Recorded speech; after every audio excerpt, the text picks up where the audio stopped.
there is a lot of awareness and there's a lot of interest in making change, and yet change still isn't really happening at least not at the pace or scale that we need. And so it feels to me increasingly like there's not a lack of awareness or a lack of concern or even a lack of willingness, but actually a lack of agency.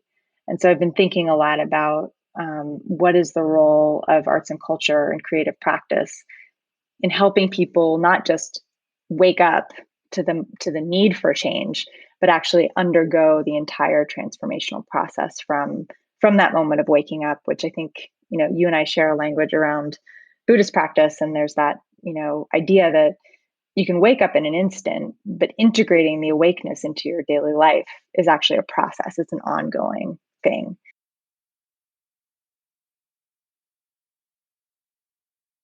Another episode of the Conscient podcast. I'm with Alexis frasz, who is in California. Welcome, Alexis. Thank you. Good to be here.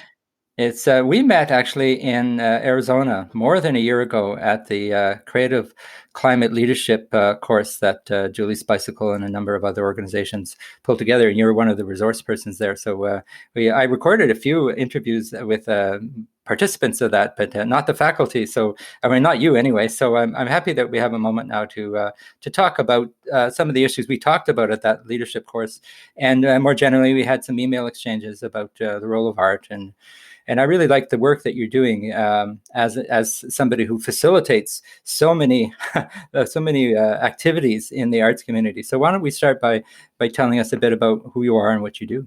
Sure. Yeah.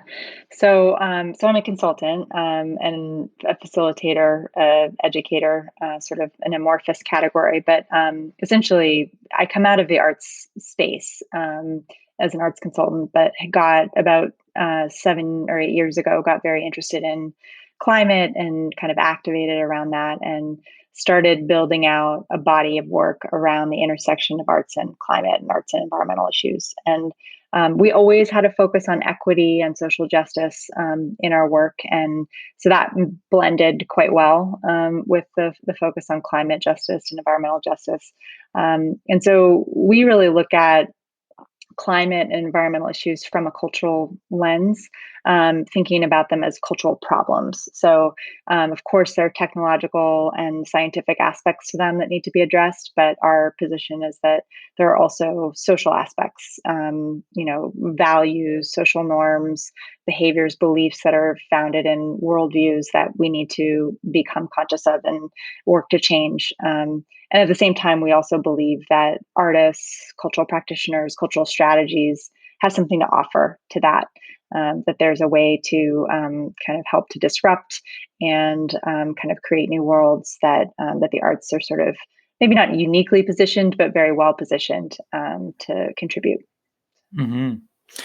Well, maybe we'll start the way I have with other guests and talk a bit about the reality program or the reality episode and specifically the idea of reality.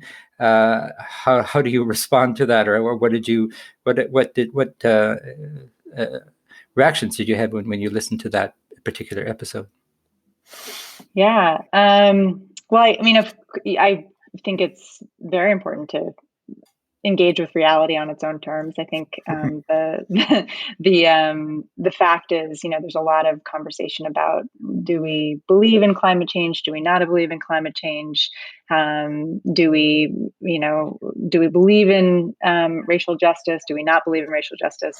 And I was just listening actually to a talk by Angela Glover Blackwell from it's an organization here in the Bay called Policy Link. And she was saying, there's certain aspects of reality that are inevitable, that we just, whether we believe in them or not, they're going to happen. And I think that climate change increasingly is something like that, where the effects that we're seeing are just happening. And so your belief is less of an issue. However, of course, the degree to which we kind of meet that reality with clear, sober vision and can decide to take action sooner rather than later, that matters, of course. But yeah, so I think it was an interesting podcast, and I think it's incredibly important for us to figure out not only how do we kind of wake up to the moment that we're in, but also what do we do about it once we're kind of conscious. Well, yeah, you talked about being awake when we were at the leadership course, and one of the things that came to me after is I needed to accept reality, not just recognize it and not just be aware of it, but actually accept it in a kind of bodily way, because I was feeling that the pain of the planet, which is also why I'm exploring ecological grief, which is a relatively new topic for me, because I didn't realize I was a sufferer of ecological grief, but I think I am. I can feel the planet suffering, and that we suffer with it. How do you position the notion of ecological grief, and how a person like myself, for instance, who is going through an ecological grieving process?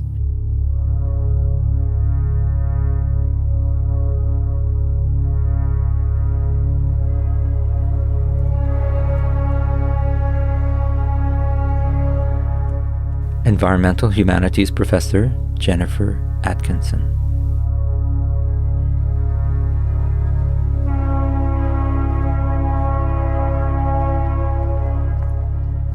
Eco-anxiety and climate grief are sometimes framed as disorders.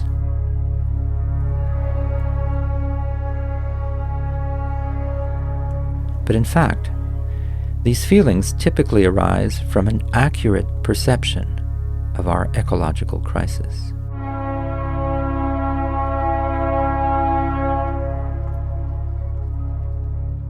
It may be more appropriate to identify eco-anxiety as a moral emotion, a sign of compassion, attachment to life, and desire for justice.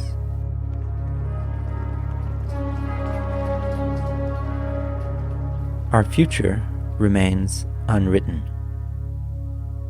and by embracing the unknown, we are better able to reframe our thinking in empowering ways. Yeah.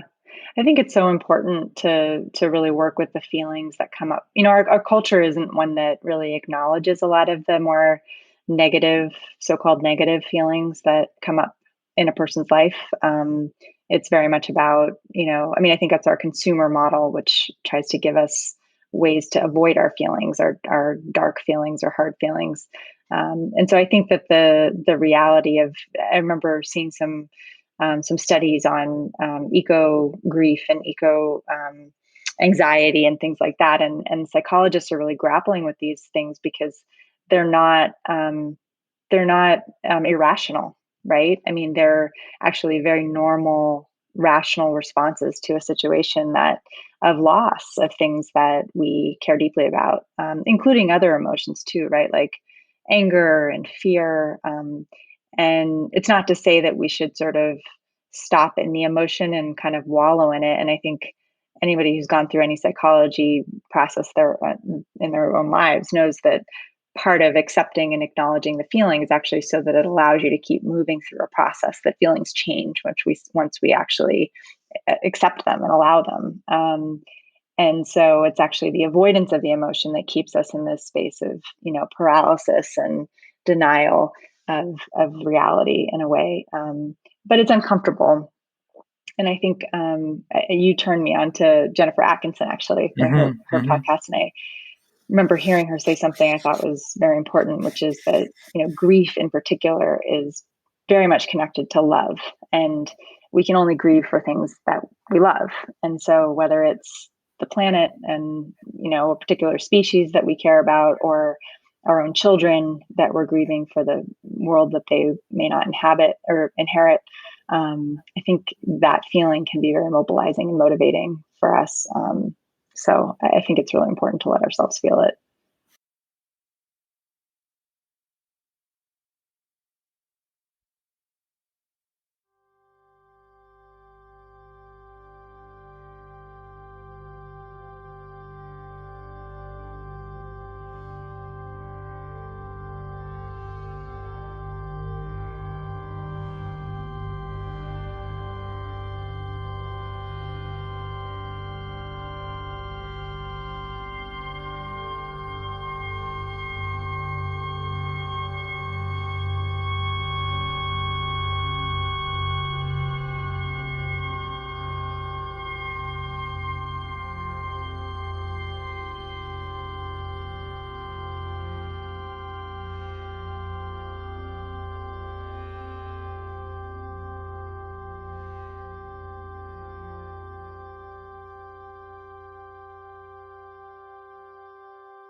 Dharma teacher Catherine Ingram.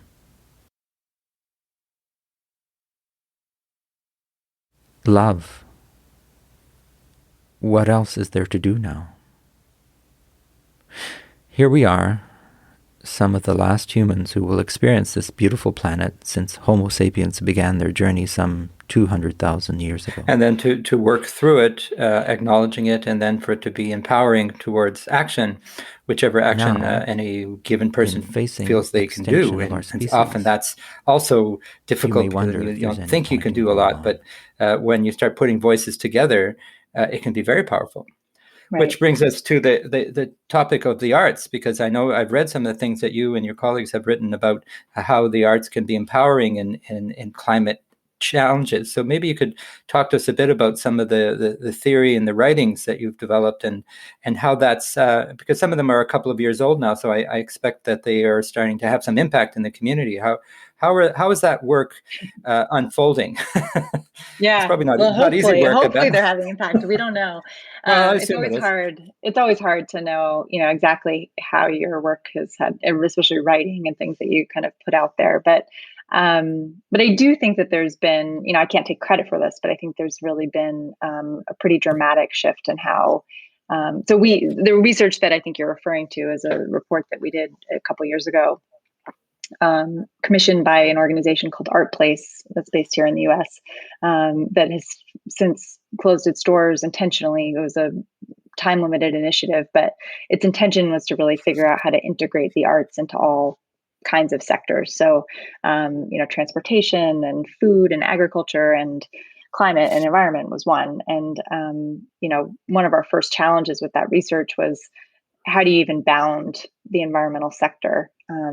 Isn't food and agriculture part of it? Isn't transportation part of it? So, we had these back and forths about it's all these things, and they said, well, really focus in on the kind of the sectors that people often think of as environment. But I actually think that's very telling, because it shows us how deeply this issue, so-called issue, implicates every aspect of our lives.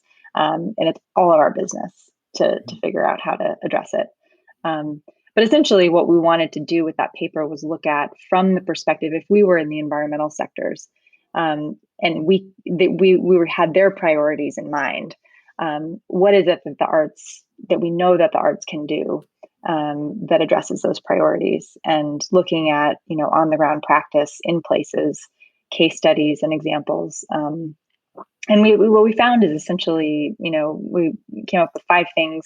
There were many ways that you could organize this, framework, but essentially that they spark public demand, that there's a way that arts can help make issues that are very abstract, like climate change, feel accessible and personal to people. They help build agency, so they can, communities can find ways to take action around issues that they care about, flooding or wildfires.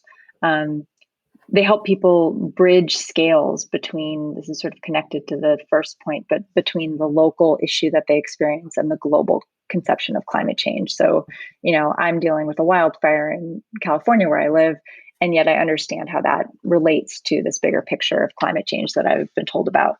And then the last 2 were that they really help us think about built environment interventions when, we know that a lot of the changes we're going to need to make are related to the built environment, to infrastructure.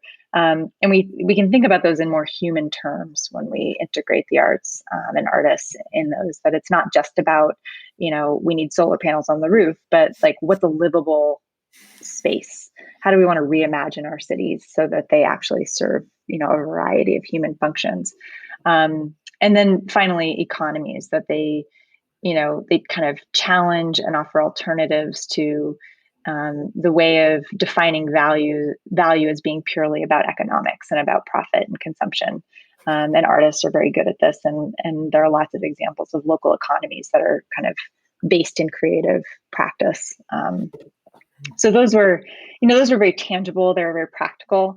And you're right. I mean, since then, where my mind has gone, it's not any less practical, I think, but it is more in this direction of, going into a little bit more of the inner transformation that needs to happen to be able to enable these outer transformations. Because I kept seeing that there is a lot of awareness, and there's a lot of interest in making change, and yet change still isn't really happening at least not at the pace or scale that we need. And so it feels to me increasingly like there's not a lack of awareness or a lack of concern or even a lack of willingness, but actually a lack of agency. And so I've been thinking a lot about what is the role of arts and culture and creative practice in helping people not just wake up to the need for change, but actually undergo the entire transformational process from that moment of waking up, which I think, you and I share a language around Buddhist practice. And there's that, idea that you can wake up in an instant, but integrating the awakeness into your daily life is actually a process. It's an ongoing thing. And so that's sort of where I got to that. Exactly. So I'm still kind of playing with that idea, but that's where I've been lately. I think it helps to give tools to artists. So whether it's workshops or measurement tools or papers that talk about it, but so many different approaches that help them overcome barriers. So what do you see as the main barriers now? And it could be funding, right? It could be also just the way that the art schools are set up, the way that artists are educated. I guess those barriers are ones that I'm interested in a better understanding, so that we can overcome some of them and get to that level of impact that's absolutely necessary.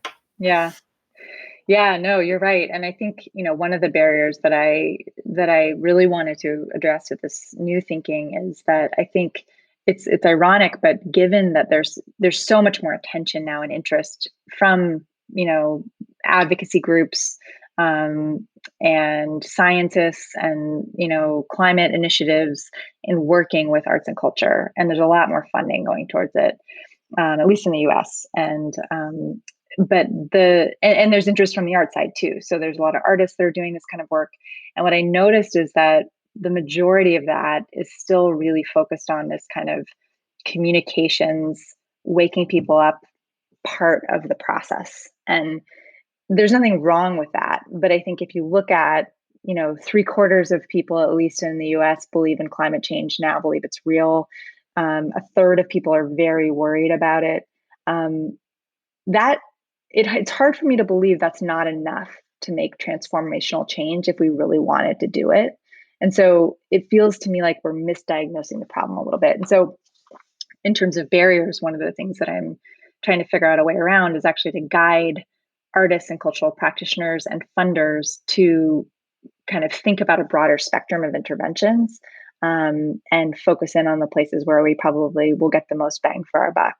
And I think for the arts, a lot of that means supporting much deeper, more transformational, more local, and more participatory work, actually, so that it's kind of creative practice that people actually do, instead of sort of the consumer model of being a spectator of something someone else has created, which is still kind of in that cognitive mental space.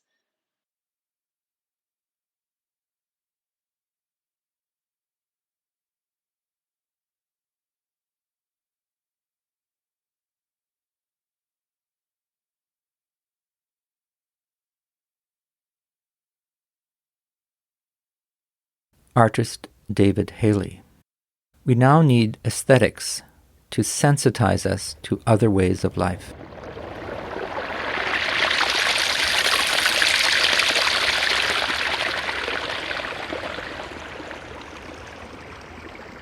Yeah, community engaged arts have a long history of addressing social issues, but no one has ever had this level of challenge in front of them. There's one of the interviews I've done recently is with Seth Klein, who wrote a book called A Good War that does a parallel between Canada's effort in the Second World War and what is needed now in terms of the scale. And he's talking about how artists in the Second World War rallied people towards the war effort. And you can't make a direct connection, but there is a connection in terms of scale.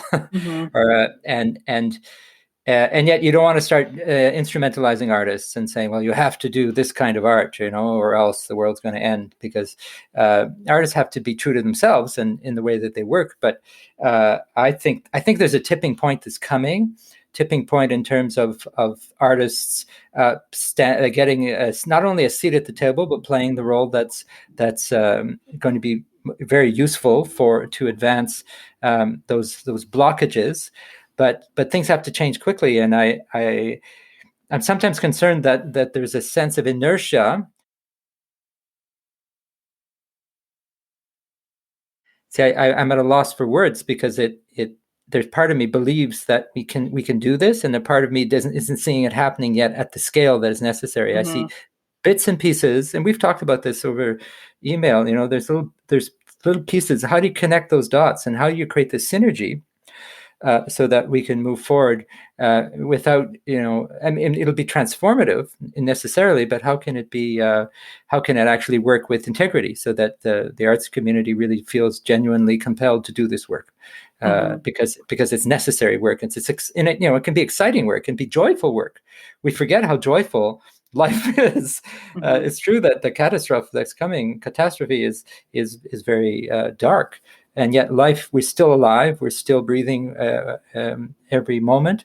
And there's that sense of possibility that I think artists really understand possibilities and overcoming barriers.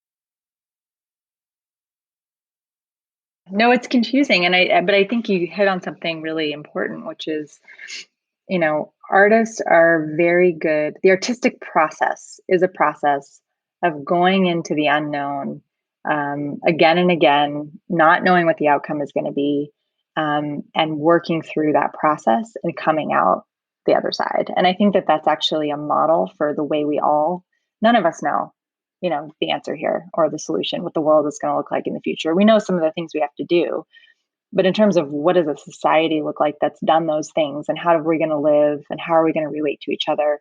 We don't really know what that looks like. I mean, there's some models of indigenous cultures and things that we can look to, but in terms of the complexity and the diversity of kind of people and functions and societies that are going to have to be doing that in a new way, I think we're really on a frontier, and that's kind of a main reason why I think artists are useful. And that doesn't have to be doing art about climate change as a theme, right? Like, I think there's a lot of opportunity for artists and art just in doing. I mean, I talked to a group, I did some interviews with environmental justice groups some years ago, and there's a group called El Puente in Brooklyn, and they use art as part of their environmental justice work, but it's not themed as environmental art. And I was talking to them, and I was saying, you guys must have really constrained budgets, and you have to be very discerning about how you spend your time. Why are you doing all this theater work, primarily theater and murals? And they said, well, art helps people realize that they can. People who feel totally disempowered, it helps them realize that they have power to make something in the world that never existed before. And once they've practiced that and they've done that in one arena, they start to believe that that's something that they can do in more and more places in the world and in their lives. And I thought that was really profound. So I think we as a sector can be more creative about the potential for creativity in this domain.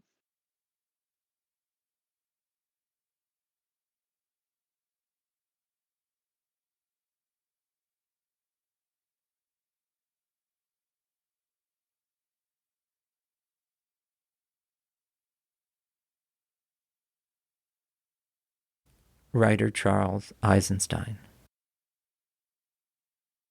Expository prose generates resistance, but stories touch a deeper place in the soul. Well, I'd like to end with the topic of leadership, because you and I were at this 5-day event that was right before the planes started stopping flying in mid-March of 2020. We barely got out alive. Yeah, well, we were lucky. It was the last event where I was together with people and able to touch. We actually sang and danced and did some wonderful things together as a group of leaders. But what are some of the gaps or possibilities at a leadership level? Because you can be young or old leader, but how is that notion of leadership and climate change or arts and climate unfolding? What are some of the gaps and possibilities there? Yeah, that's a good question. Well, I mean, part of my participation in that program, and I did some similar work at the Banff Center with cultural leadership, and the theme, it was really intending to connect the idea of civic leadership and creative leadership, and what do those mean? And I think there's kind of a need for a greater blending of the two. That civic, the kind of civic spirit needs to be brought more into the creative space. And I think it's happening, but I think a lot of artists don't know how to, kind of own that yet. And that's what that Julie's Bicycle program was about. And then I think, likewise, in my work with a lot of folks in, for example, the water utility sector and other sectors, that they need to tap into a much greater creativity. And not just, I mean, it's great to bring in an artist in residence. And I was having this conversation with some of them yesterday. And I said, because they want to bring in artists in residence. They're very excited about it because they see the potential of a different way of seeing things. And, one of the things we're encouraging them to do is actually recognize their own creative capacity and just break out of the kind of stifling rigidity of the forms that they've been given, like these bureaucratic structures that really constrain our ability to think outside the box. And I think, our economy does the same thing, right? I mean, we take this economy to be this inevitable thing that we can't change, and yet we created it. There's no reason why we can't pursue, climate strategies that might do something different in the economy, and yet that's such a third rail. So I think that's an aspect of leadership. But even more so, I think, I've been questioning a lot the idea of leadership in our culture. So much of it, it's sort of this idea that the leader is the one at the top. Or if you're a leader, you're the one on the podcast, you're the one at the conferences. And I think for this issue in particular, we need everybody to find the place where they can be a leader. So maybe you're a mom, maybe you're a community gardener, maybe you're whatever. And how do you exercise leadership in the domain that you are in, right? So that's what I would say. Yeah, well, some of the things we talked about at the creative leadership course was the notion of privilege, and I've been working through some of that myself as a white male North American. What does privilege truly mean, not in a kind of glib kind of way, but in a kind of lived way and truly responsible way and responsive way, and it's mostly about voice. It's about not just sharing your voice, but shifting your voice. And at one point I was listening to myself speak, and I used the term ecological mansplaining. And mansplaining. I'm not really a mansplainer, but a little bit. But that's what I sounded like. And I thought, yeah, that's not good. And so you can self-correct, right? It's not that hard. You hear, you see yourself, you hear yourself, you say, oh, that's no good. Right. Stop it. Just stop. Anyway. That's a good point, though. It's sort of like, when is our leadership to actually step back? When is that like an act of leadership, given the context that we're in? Well, is there anything else you wanted to say? We've touched quite a few topics. Just wanted to give you an opportunity if there's anything else you wanted to cover or mention. Yeah, I guess just one thing, because you did mention, the kind of the fact that we may be, while we may be trying to solve things, we may also experience some unraveling or some continued, we know we will experience some more events, some more challenges, even if we turn it around tomorrow. And I think that there's a really important role for the arts, not only in trying to kind of halt the progression of carbon emissions, but in helping communities adapt to climate events, but also the pace of change that we know is coming. And whether it's good change or bad change can be very disruptive and scary.